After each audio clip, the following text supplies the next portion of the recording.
तो एक सवाल मेरे मन में भी है कि आपने ईजी वे कोचिंग ज्वाइन किया, इसके बाद आपने कितने फॉर्म भरा है और कितने ऑर्गेनाइजेशन में आपको ये सफलता मिला है? ईजी वे आने से ही पहले हमारे 3 फॉर्म भरे गए थे। एक इसरो का था जो मेरा टॉप प्रायोरिटी पे था, यूपी आर्मिनल था और एक NFL था।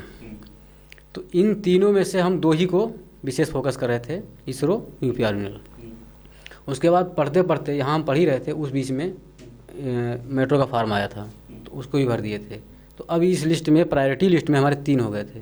इन तीनों का सिलेबस एक जैसा था और इन तीनों को मैं एक सेम पढ़ाई से, सेम स्ट्रेटजी से कर सकता था। तो मैं, अगर कभी सर भी पूछते थे कि तुमने कहाँ कहाँ फार्म भरा, हर किसी पूछते थे तो यही बताते, इसरो, यूपी आर्मिनल, मेट्रो।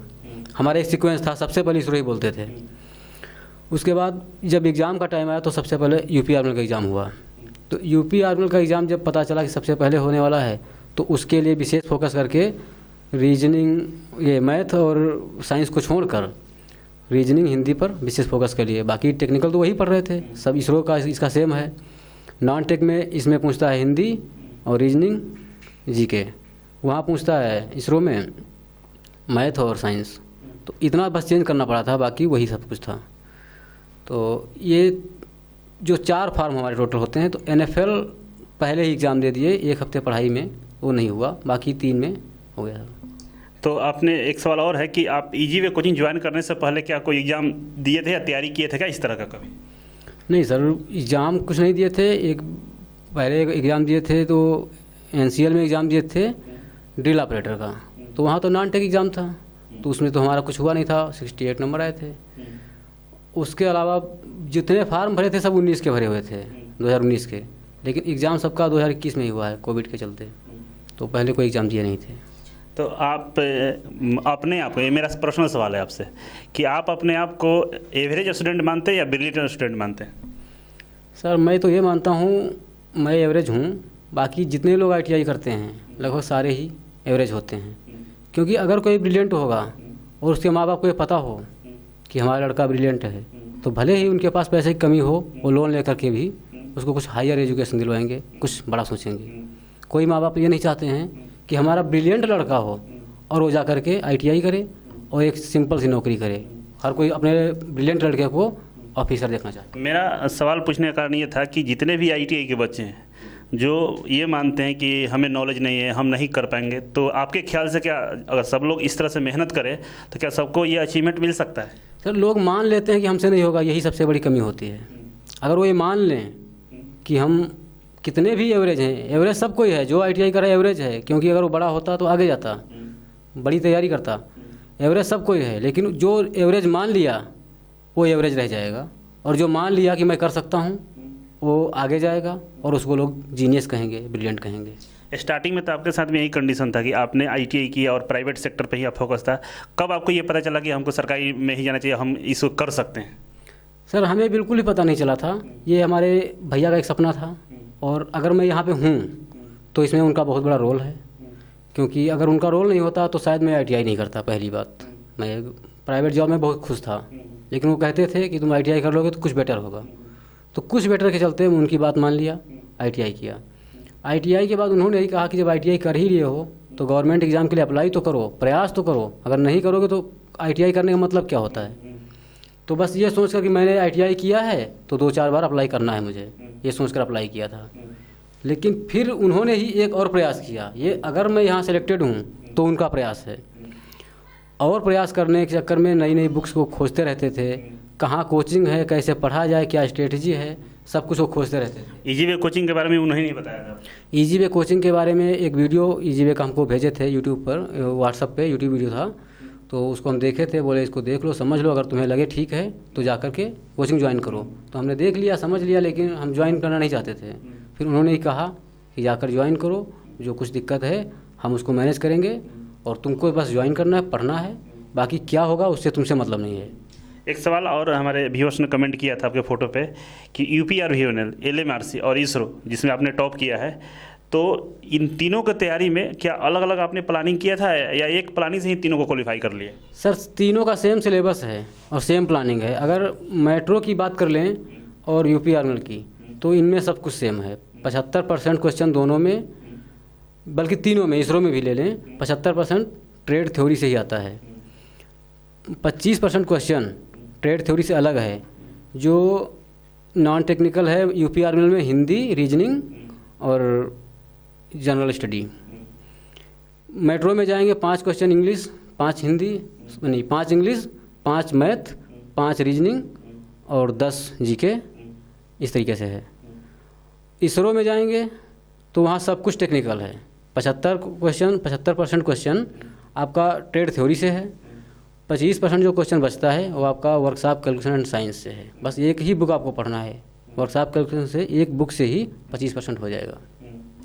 तो एक सवाल और है मेरे पास कि आईटीआई जो करते हैं बच्चे, जो आईटीआई अभी कर रहे हैं, उनके लिए आपका क्या संदेश है? क्या कहना चाहेंगे उन लोगों को? आईटीआई कर रहे हैं तो किस तरह से आईटीआई करना चाहिए? कॉलेज में क्या उनको उनके साथ एक्टिविटी होनी चाहिए? आईटीआई जो लोग कर रहे हैं उनके लिए नौकरी पाना बहुत आसान है।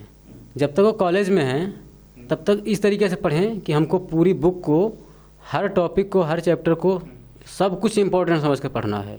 सब कुछ पे उनकी अच्छी खासी कम से कम परिचय अच्छा खासा हो जाए। उसके बाद पकड़ तो नहीं हो पाएगी, लेकिन अगर पूरा परिचय हो जाएगा तो जब वो कोचिंग में आएंगे या कम्पिटिटिव एग्ज़ाम के लिए प्रिपेयर कर रहे होंगे तो उनको उस टाइम ये पता रहेगा हमारी कहाँ पर कमी है, कहाँ हमारी कमजोरी है, कहाँ डाउट है। उन डाउट को अगर कोचिंग आ रहे हैं तो बहुत जल्दी फाइंड आउट करके डाउट क्लियर कर लेंगे। और अगर उनको पढ़ते समय ही थोड़ा बहुत पढ़ लिया इम्पोर्टेंट देख कर, बाकी आधा छोड़ भी दिए हैं, हो सकता है उनको वहाँ वो इम्पोर्टेंट नहीं लगा हो, यहाँ पर कम्पिटिटिव में इम्पोर्टेंट हो जाए, तो फिर उनको अभी सिलेबस का ही पता नहीं होगा। तो कम से कम पूरे सिलेबस से उनको परिचित होना चाहिए, 2 बार पढ़ा होना चाहिए कम से कम। उसके बाद जब यहाँ आएंगे तो जो चीज़ वहाँ नहीं समझ पाए थे, वहाँ वो निश्चित रूप से 25% चीज़ें नहीं समझ पाएंगे। खुद से उतना वो क्यूरियस होते नहीं हैं और वहाँ पर टीचर भी उतना ध्यान नहीं देते हैं जितना यहाँ पर कोचिंग में पढ़ाया जाता है। तो जो बच्चे आईटीआई कर लिए, ये तो बात आप बता रहे थे, जो आईटीआई कर रहे हैं, जो बच्चे आईटीआई कर लिए और कहीं ना कहीं गवर्नमेंट जॉब के लिए सोच रहे हैं या तैयारी में लग गए हैं, उनके लिए आपका क्या संदेश है? उनके लिए सर संदेश यही है, सही दिशा दशा में जाना चाहिए उनको। और सही दिशा दशा में जाने के लिए अगर ईजी वे कोचिंग आ सकते हैं तो इससे बेस्ट कुछ नहीं है। बाकी नहीं तो फिर उनको ढूंढना पड़ेगा। मेरा तो आइडिया कुछ है नहीं, मैं बहुत तैयारी नहीं किया हूँ, सिंपल से तैयारी किया हूँ, एक ही संस्थान को जानता हूँ। तो उनको मैं तो यही कहूँगा, ईजी वे आएँ, 3 महीने 5 महीने की टाइम है, उतना ही टाइम उनकी लाइफ को बनाने के लिए सफिशिएंट है। आकर के यहाँ पे पढ़ लें और उनको ये हो जाएगा कि जो पढ़ रहे हैं, मेहनत तो कर रहे हैं, लेकिन मेहनत की उनकी दिशा गलत है। अगर सिलेक्शन नहीं हो रहा है, आईटीआई करने के बाद एग्ज़ाम दे रहे हैं, सिलेक्शन नहीं हो रहा है, तो दिशा गलत है। मेहनत कर रहे हैं लेकिन गलत दिशा में कर रहे हैं। वो सही दिशा हो जाएगी, सही गाइडेंस मिल जाएगा, सिलेक्शन तुरंत होगा सर। आपके लिए एक और इम्पोर्टेंट सवाल है। मेरा सवाल ये है कि यहाँ पे आपके फैकल्टी रवि सर रहे हैं, जो ईजीवे के डायरेक्टर भी हैं, और आपने उनके मार्गदर्शन में स्टडी किया है। वैसे हम भी 1-2 चैप्टर आपको पढ़ाए हैं, तो रवि सर के बारे में क्या कहना चाहेंगे? सर आपके बारे में सर अगर शब्दों में कुछ कहें तो कह नहीं सकते हैं, क्योंकि इतने बड़े हम सर शब्द के ज्ञाता नहीं हैं, शब्द का कुछ इतना बड़ा खोज नहीं कर पाए हैं कि किन शब्दों में हम उनकी बात को कहें। जो उनकी क्वालिटी है, जो उनकी बातें हैं, शब्दों में नहीं कह सकते हैं। उनको हम एहसास ज़्यादा कर पा रहे हैं, महसूस कर रहे हैं।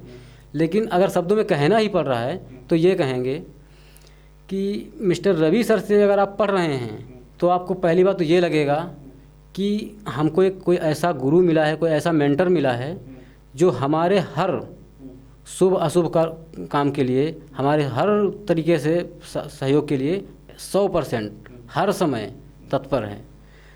यहाँ कोचिंग क्लास का टाइम 2 घंटे या 2.5 घंटे होता है, लेकिन आप उसके बाद भी कहीं उनको रास्ते में मिल जाइए, वहाँ पूछ रहे सर ये पढ़ रहे थे, ये समझ में नहीं आया, तो वहीं पे आपको बता देंगे।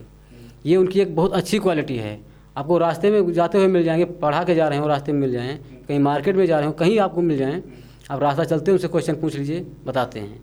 और दूसरी बात उनकी खास क्वालिटी जो मुझे बहुत पसंद आई, ये तो खैर हर किसी को पसंद होगी, लेकिन मुझे जो पसंद आई तो मुझे बहुत ठीक से याद है, मैं 50 में से 48 क्वेश्चन सही कर पा रहा था, 47-48 ऐसे हो रहे थे। उसके बाद मैं चला गया 2-3 दिन के लिए छुट्टी, फिर आया तो उस टाइम 2-3 दिन जब छुट्टी जाऊँगा तो रिवीजन नहीं होगा, पढ़ाई का सिस्टम बिगड़ गया था। फिर मैं क्लास में आया, टेस्ट हुआ तो मेरे 42 क्वेश्चन सही हुए। 50 में से जो 48 हो रहे थे 42 रह गए। सर जब टेस्ट लेते थे तो मोबाइल पे टेस्ट होता था, सब कोई अपना स्कोर खुद देखता था, लेकिन पूछते थे अपना स्कोर बताओ, अपना स्कोर, सबका स्कोर वो बोर्ड पे लिखते थे। उसके बाद एनालाइज करते थे कि कहाँ से कहाँ तक लोग वेरी कर रहे हैं, और कुछ उनको पता नहीं कैसे इतना ध्यान रहता था, इतने सारे लड़के पूरे क्लास में बहुत सारे लड़के होते थे, और उनको इतना पता रहता था कि इस लड़के के पिछले परफॉर्मेंस कैसा था, पिछले टेस्ट में इसके कैसे नंबर थे। तो मैंने जब 42 बताया और लोगों के 35 भी थे, 38 भी थे, 40 भी थे, तो 42 मेरा उतना ख़राब नहीं था, लेकिन मेरे ही अपने परफॉर्मेंस के हिसाब से वो ख़राब था। तो सर ने कहा कैसे 48 से 42 कैसे? मैं बोला सर क्लास नहीं आया। तो उन्होंने कहा मतलब देखिए सुधार कीजिए, और उनके चेहरे पे उस टाइम मैं देख रहा था कि मैं तो 48 से 42 लाकर आराम से बता दिया था कि हाँ 42, लेकिन सर के चेहरे पे हम देख रहे थे कि ऐसा कुछ भाव था जैसे कुछ छीना गया हो इनसे, इनका कुछ नुकसान हो गया हो, कुछ न खो गया हो। मतलब ऐसा चेहरे में मुरझाने जैसा वो आ गया था कि जैसे 2 दिन में से खाना नहीं खाए हूँ। पहले ठीक से पढ़ा रहे थे, सब कुछ बात ठीक से कर रहे थे, लेकिन जब 48 से 42 क्वेश्चन की बात आ गई तो चेहरे से रौनक गायब हो गई। और ये बात मैं आगे ही बैठता था, तो ये बात को मैं बिल्कुल ठीक से ऑब्जर्व किया था, और उस दिन से मुझे लगा कि चाहे मैं क्लास से ना भी आऊँ, कहीं भी चला जाऊँ, कुछ भी इमरजेंसी रहे, लेकिन रिवीजन नहीं छोड़ूंगा, और जो टेस्ट होने वाला है स्कोर नहीं डाउन होने दूंगा, क्योंकि इसमें मैं खुद के लिए भले ना पढ़ूं, लेकिन जो हमारे लिए सब कुछ करने को तैयार हों उनको दुख नहीं होना चाहिए। तो ये सर एक फीलिंग मेरे अंदर आई कि कम से कम अपने लिए ना करें तो सर के लिए करना चाहिए मुझे, और सर को अब नहीं कहना है कि सर 42 से नीचे भी नंबर आ गए। चलिए अच्छी भी नहीं दिया सर। अच्छी बात है, आपने इस चीज़ों को ध्यान दिया। अब चलिए आपके कुछ पर्सनल सवाल जो बच्चे पूछे थे वो पूछना चाहेंगे। आपका शौक क्या है, मतलब क्या हॉबी है, क्या करना पसंद है? जब फ्री होते हैं तो आप क्या करना पसंद करते हैं? सर सही से कहें तो हम फ्री होते ही नहीं कभी, इतना सर काम होता है, कहाँ फ्री होने का टाइम मिलता है। फ्री तो वो लोग होते हैं जिनके पास गवर्नमेंट जॉब हो, 8 घंटे की, 6 घंटे की, 5 घंटे की जॉब है, करके आ गए, फ्री हैं। हम तो सर उस टाइम पढ़ रहे थे। ऐसा कोई पर्सनल हॉबी नहीं है आपका कि ये काम करें? नहीं सर, ऐसा पढ़ने का? कोई हॉबी नहीं है सर, बस पढ़ना, काम करना, अपना जो कुछ घर पे काम है जहाँ भी है, और पढ़ना सर, इसके बाद का टाइम बचता ही कहाँ है। सोशल मीडिया पे आप एक्टिव रहते हैं? सोशल मीडिया कितना यूज करते हैं आप? सर सोशल मीडिया में बस एक व्हाट्सअप है मेरे पास, और कुछ नहीं है। और सोशल मीडिया अगर सही से कहें तो हम चलाना भी ठीक से नहीं जानते, क्योंकि लोग बहुत एडवांस हो चुके हैं और बहुत कुछ आगे ट्रेंड बढ़ चुका है। अब उसमें जो चीज़ हम जानते नहीं हैं तो उसमें कंपटीशन नहीं कर पाएंगे सर। तो जो बच्चे तैयारी करते हैं आईटीआई का, चाहे किसी भी कॉम्पिटिटिव एग्जाम का, तो क्या उनको सोशल मीडिया या मोबाइल से दूर रहना चाहिए? इस चीज़ को मानते हैं आप? सर सोशल मीडिया से जो दूर रहेगा वही सिलेक्शन ले सकता है। अगर सोशल मीडिया के पास गया तो नौकरी से दूर जाएगा।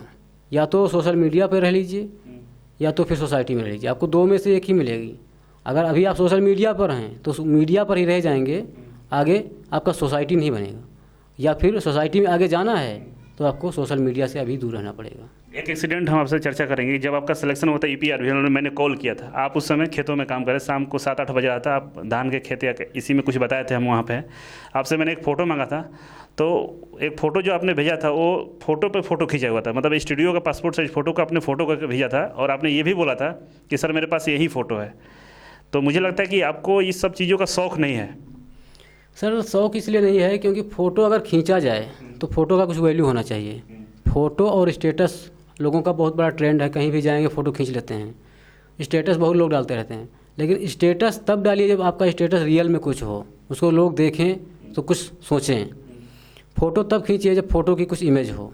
इमेज तो है, फ़ोटो का ही नाम इमेज है, लेकिन उस इमेज की कोई इमेज नहीं है, इसलिए फ़ोटो खींचने का कोई मतलब नहीं है सर। चलिए आपने बहुत बड़ी बात बोली। हाँ, और सर ये कहना चाहेंगे कि फ़ोटो खींचने के लिए एक बहुत बड़ा टाइम चाहिए होता है सर। फ़ोटो क्लिक करने में तो सेकंड लगते हैं, 1 सेकंड 2 सेकंड का टाइम है, लेकिन फ़ोटो खींचने के लिए जो आपको तैयार होना पड़ेगा उसमें बहुत टाइम लगेगा। उतने टाइम में आप 100 क्वेश्चन 150 क्वेश्चन सॉल्व कर सकते हैं।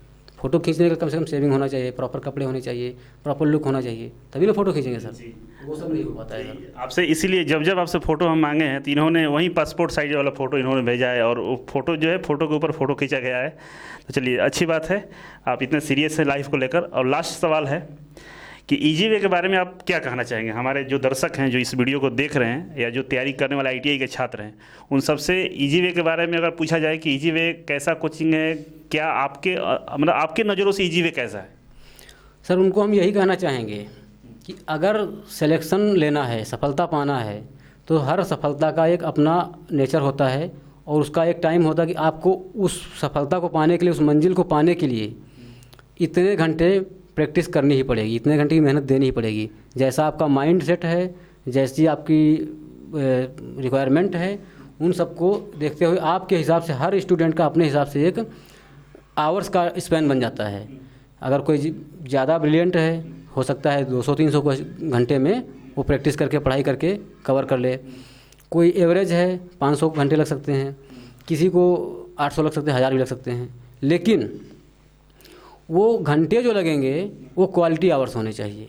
ये नहीं कि आप उठाए बुक पढ़ने लगे, आप कह दिए हम 1500 घंटे पढ़ लिए, सिलेक्शन नहीं हुआ, तो उस घंटे का कोई मतलब नहीं है। घंटे का मतलब तभी है जब आप प्रॉपर डायरेक्शन में जा रहे हों, और प्रॉपर डायरेक्शन में जाने के लिए आपको पता होना चाहिए कि हमको जाना किधर है। अगर हम यहाँ पे खड़े हैं और हमको पटना में जाना हो, अभी पटना रेलवे स्टेशन, और हम पूर्णिया वाला रोड पकड़ लें, हम 100 की स्पीड से कार चला लें, लेकिन क्या कभी पटना जंक्शन पहुँच पाएंगे सर? तो ये सबसे बड़ी समस्या है। लोग मेहनती बहुत ज़्यादा है। ITI जो भी लड़का किया है बहुत मेहनती है सर, वो हाथ से भी मेहनत कर लेता है, दिमाग से भी मेहनत कर लेता है, सब कुछ कर लेता है। लेकिन जब उसको पता नहीं होगा करना कहाँ पे मेहनत है, तो उसका सिलेक्शन नहीं होगा सर। मेहनत करेगा, लेकिन वो मेहनत करते करते जब सिलेक्शन नहीं होगा, थक जाएगा, छोड़ देगा। तो इसलिए आप निराश नहीं होना चाहते हैं, ज़्यादा टाइम बिताना नहीं चाहते हैं, पैसे और समय थकान नहीं चाहते अगर ज़्यादा वेस्ट करना, तो सीधा उपाय है आप कोचिंग आइए, ईजी वे आइए तो बहुत बेटर है। बाकी अगर आपकी नज़र में कहीं है तो कह नहीं सकते, लेकिन हमारी नज़र में ईजी वे है। ईजी वे आइए, 3 महीने 5 महीने जो टाइम है, इतने में तो सर 2 बार 4 बार सिलेक्शन हो जाएगा। हम 2-2.5 महीने में सिलेक्शन लिए हैं सर, और आज भी हम चाहें तो जिस एग्ज़ाम को चाहेंगे ITI लेवल पे क्लियर कर ही लेंगे सर। चलिए, बहुत बहुत धन्यवाद, आप आए, और आपके लाइफ के लिए, जीवन के लिए बहुत सारी शुभकामनाएं। हमारे जितने भी ईजी वे की टीम है, सब लोगों की तरफ से यही दुआ है कि आप और दूर तक जाएं, और जो इसरो का मंगलयान, चंद्रयान बहुत सारे लॉन्च हो रहे हैं, उसमें काम करें, और अपने हाथों से जब उसमें जो चीज़ों को इंस्टॉल कीजिएगा तो कहीं ना कहीं ईजी वे का भी वो सहयोग रहेगा, सपोर्ट रहेगा। और हम लोग यहाँ से जब चंद्रयान को टीवी में देखेंगे तो मुझे भी गर्व होगा कि हमारा एक स्टूडेंट है जो उस मंगलयान, चंद्रयान में अपना योगदान दिया है, और ईजी वे का योगदान कहीं ना कहीं इनडायरेक्टली रहेगा। तो आपके लाइफ के लिए बहुत सारी शुभकामनाएं। Thank you so much. धन्यवाद सर। और ये अगर मैं आज इसरो में सेलेक्टेड हूँ तो निश्चित रूप से सर ईजी वे का इसमें बहुत बड़ा आभार है, बहुत बड़ा सहयोग है। इसको तो मैं अपने पूरे जीवन पर्यंत भूल ही नहीं सकता हूँ। और बाकी यूपी आर्मी के भी बारे में मैं कई लोगों से सुन रखा हूँ कि भाई 10 साल से तैयारी कर रहा हूँ, नहीं हुआ, 20 साल से कर रहा हूँ, 15 साल से कर रहा हूँ। लोग तैयारी करते करते ओवर एज हो जा रहे हैं, जबकि 40 साल तक का इसमें टाइम है। रिलैक्सेशन अगर किसी को मिला है तो 45 साल का टाइम है। ओवर एज हो गए हैं और तैयारी करते ही रह गए हैं। तो ये सर अगर इतनी जल्दी सफलता मिली हमको, तीनों ऑर्गेनाइजेशन में फर्स्ट अटेम्प्ट में मिली है सर, तो इसमें ईजी वे का बहुत बड़ा रोल है। वैसे शायद मैं सेलेक्ट होता कहीं एक जगह तो रैंक बहुत पीछे होती, और हो सकता है 1 नंबर या 2 नंबर से रह भी जाता, तो मेरी फिर लाइफ यहाँ ख़त्म होती। तो ये एक लाइफ में जो अच्छा नया मोड़ आया है, नया मुकाम आया है, इसके लिए ईजी वे का मैं सदा आभारी हूँ sir. Thank you so much.